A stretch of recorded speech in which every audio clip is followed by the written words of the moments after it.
Hi, I'm Kristen Hanggi, and I am a director for theater, film, and television. So when I was a little girl, I just had this impulse in me. I wanted to create, I wanted to play, I wanted to make different worlds. And I was obsessed with the musicals that they would show on Channel 5 on Saturdays. And I would make my little brother learn all the dance routines. I would dress him up as a girl or a boy. He was very happy to perform with me. And I would call my cousins, my neighbors. I just always wanted to put on a show. And I loved to charge my parents money to come watch those shows. So I guess I would say there's always been an inborn thing in me that wanted to bring everybody together and say, hey, let's make a thing and entertain people.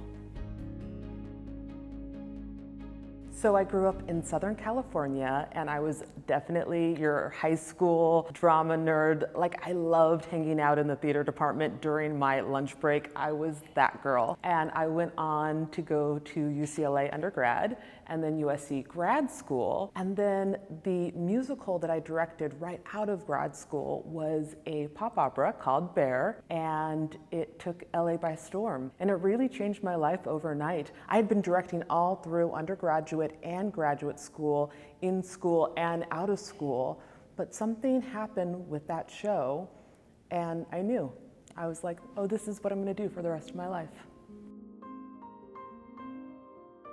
So if you want to be a director, if there's something inside of you that's like, yeah, I need to make other worlds, I need to tell stories, and I love to bring together a group of people and make that happen, the biggest advice I'd give you is you can start right now. You don't have to wait for anybody else. Just find a story that you want to tell, and then find the way that you want to tell it, and use whatever resources you have. When I was 8 years old, I would look around my house and see what props did we have and what could be a backdrop. In the same way, there's so much technology right now that you could set up a camera, or you can go to your local community theater, or you could turn your backyard into a theater. You don't have to wait for anyone else. You have all of the power to start being the artist that you are.